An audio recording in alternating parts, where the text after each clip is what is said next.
Alright, so back onto this compressor problem. Got the key turned on.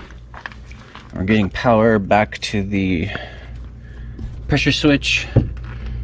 Positive. Switch is on, but no power getting there. So it's gotta be that relay again. Okay, I'm not finding any obvious problems right away, but I did just realize I'm getting positive but not ground, so it's just a grounding issue. I'll clean up, I'll pull this apart and clean this stuff up. Let's relocate these grounds. Okay, here's an issue I've never seen before. The heck?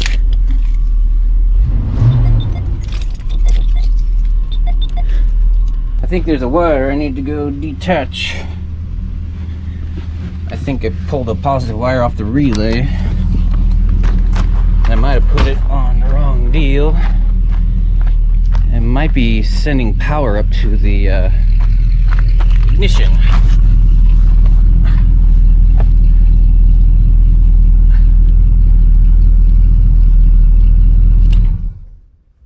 What?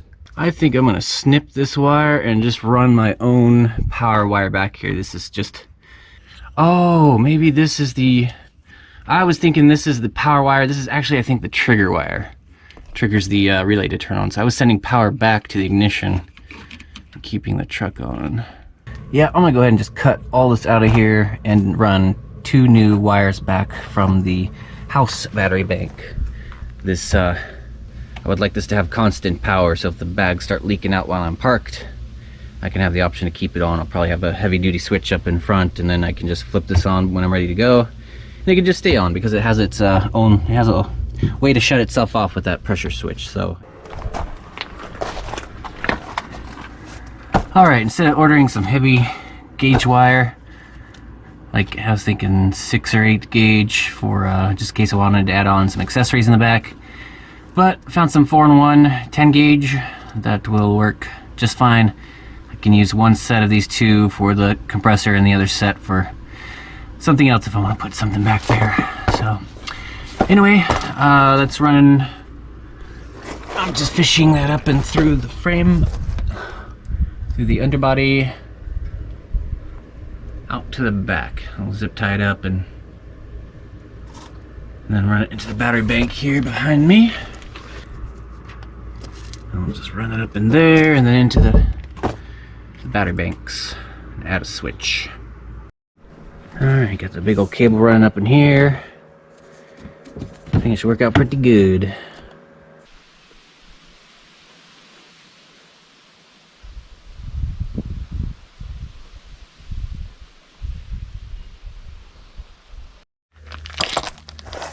Alright, get this old stuff disconnected. Got this 4-in-1 10 gauge over here, and it's going to run back in through the original hole where the compressor was hooked up, and we'll just have power in here and run everything, all the components in the cabinet instead of outside the RV. So power will come in. We got a relay just in case this can't handle the load of the compressor. Got a new one of these as well since that one's sticking. Alright, got that cable run up in here and stripped back. The 4 wires exposed. I'll use the green wire for negative and I guess the black wire for positive, since that's the common, or that's what the RV is using for its color coding. Green negative, black or white positive, red positive, so I can have, anyway, yeah, wire up the compressor to that and have a couple of other sources of power coming in if I want switched power for something.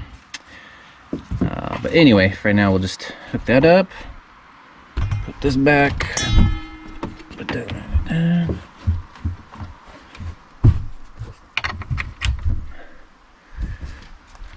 We got a direct line to the house batteries. We'll switch it up there somewhere so I can flip it off while it's in storage or something. Added in a couple binding posts here for some easy connections. Some for ground and positive. So you also need a connection to ground for the relay. And it'll be nice just having these heavy duty connections in here. And if I ever want to switch this out, it'll be easy to do. Put some connections on these.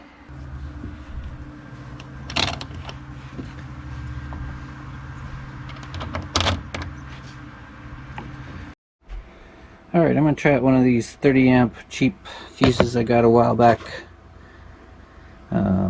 To come with the 30 amp fuse in them, but I already have a 30 amp fuse on the circuit. So I chopped out a little section of plastic in there where this was inserted like that. I chopped out that section, and then I'm chopping out this blade. I'm going to put that in sideways to short those fuse terminals together so I don't have a two 30 amps on one circuit. So I'll just do a little brutalization here. Okay, so there's that one side of the fuse. These are already dull, so I'm not worried about using these as pliers. Got an extra set. These are my little kind of do whatever, so there we go.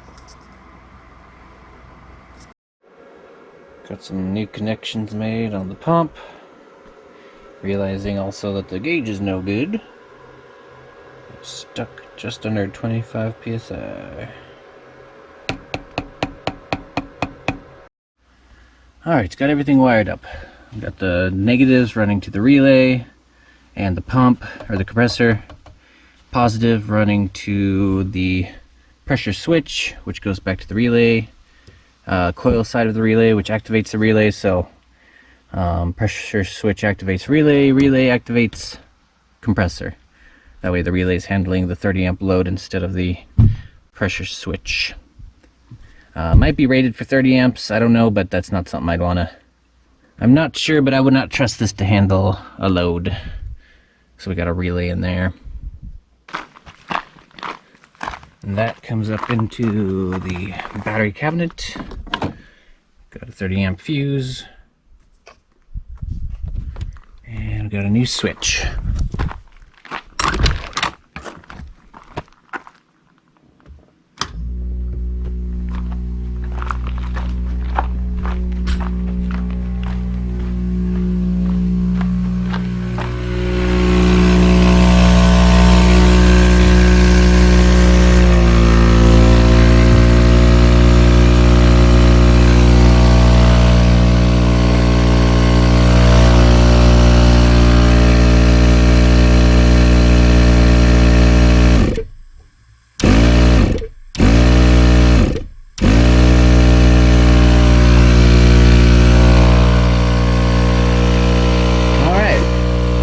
Fixed. I love that the power is now coming from the house batteries, which can get charged with solar, and it just makes a little more sense instead of having a 30 amp load dragging on the chassis battery all the time.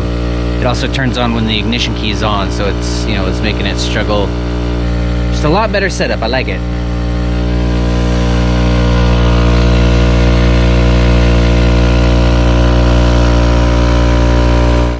Alright, I took apart this relay just to see what that looks like inside, and it's pretty rusty. Makes sense why that quit working. Didn't like being out down below in the moisture like that. Like it filled up with water. This for a good while, I realized the pump is going bad. Previously I thought it was the pressure switch going bad, and I would have to tap it to get it to turn off, but probably it was that this was not building up enough pressure anymore, and slowly kept getting worse and worse, and now it can't build up enough pressure at all. I've tried replacing the switch, the pressure switch, and it didn't make any difference. It just runs and runs and runs. So yeah, this is going out. Pump that showed up was just about the cheapest, so it's going back. I already started the return on Amazon, just needs to go to a UPS store. 85 bucks, that's something I think I'd see in a Harbor Freight store for $19.95.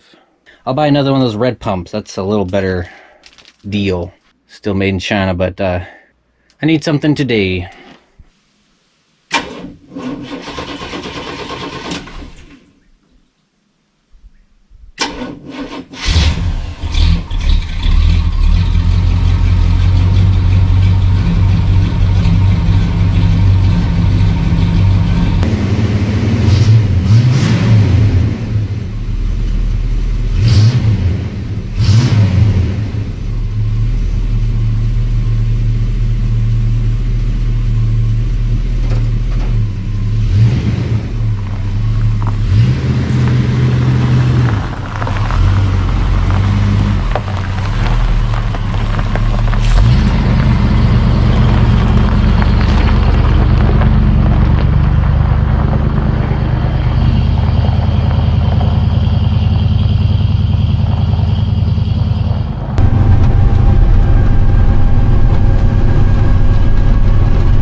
This end of that thing. Went into the Harbor Freight over there. And sure enough, they had a compressor. Pittsburgh, their brand. I'm sure it's still made in China, but I'd rather buy in town like this anyway. And I'm still on the Track Member Club, so that saved me $13.60. Normally this is $67.99. And I can just tell by the weight, this thing means business. It goes up to 150 psi max. It's supposed to inflate really fast. 1.5 cubic feet a minute on the airflow. High volume. Just a way better deal than this freaking jet ride, air ride crap. It's just this thing felt like a toy. It was about a third of the weight of this thing. So this is pretty much what I did last time. Lasted a couple years, so we'll try this thing out. Goes up to 150 psi instead of the last one, which went up to 120. So that should do the trick.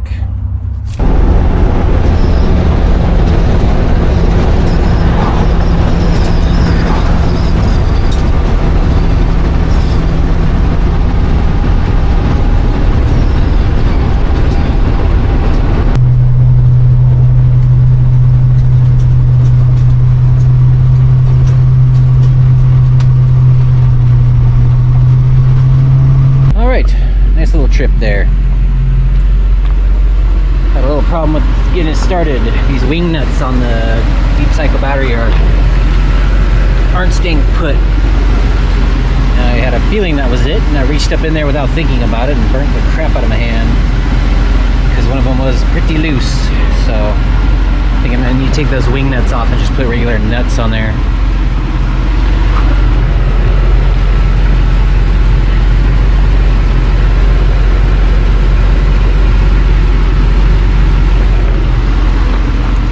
I'm smelling oil burning, but I don't see it, so maybe it's just some residual,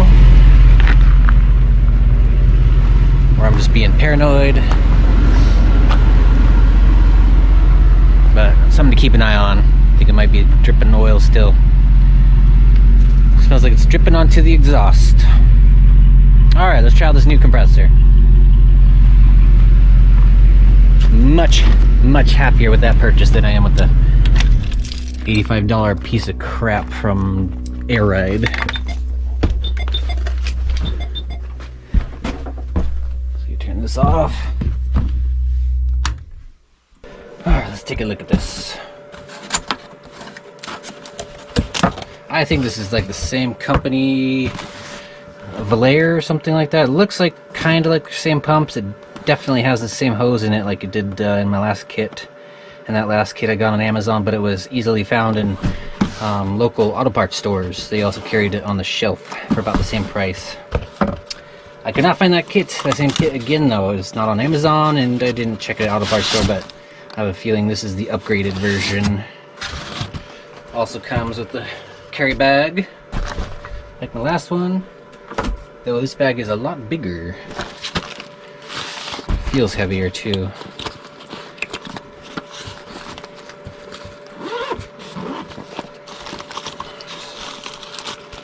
Manual.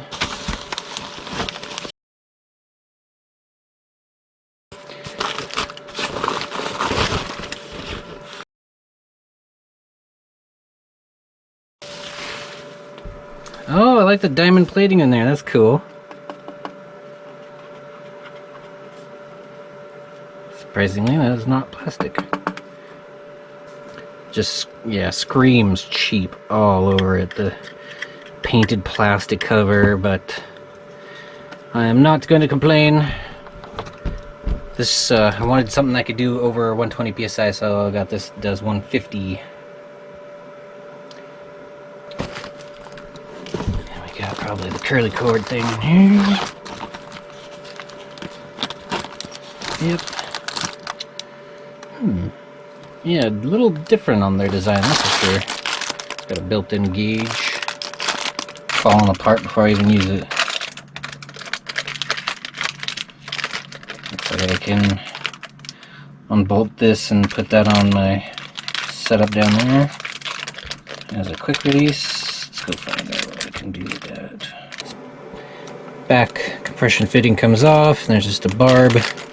Hose comes off, and I think that might just slip over the hose I have in there right now, so it'll be handy. Alright, that hose was a really tight fit getting it into that end, that compression ring, but I eventually got that in, and it working out pretty good.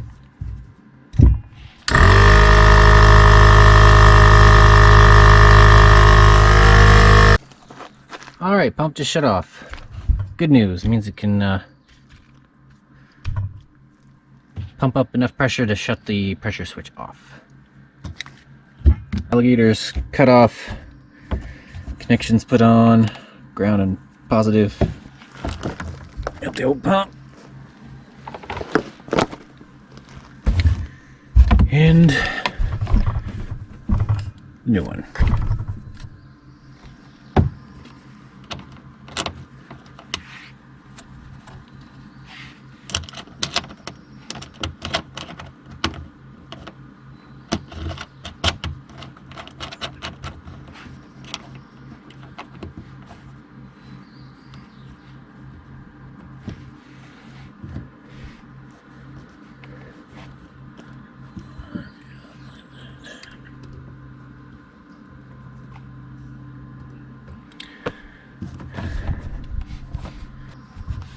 Alright, that'll be the new setup. Grab another zip tie and put that around there so it doesn't wobble off while I'm driving. Alright, got the old pump bundled up in the new package, or the new carrier case. And we'll use this as backup just in case the other one fails.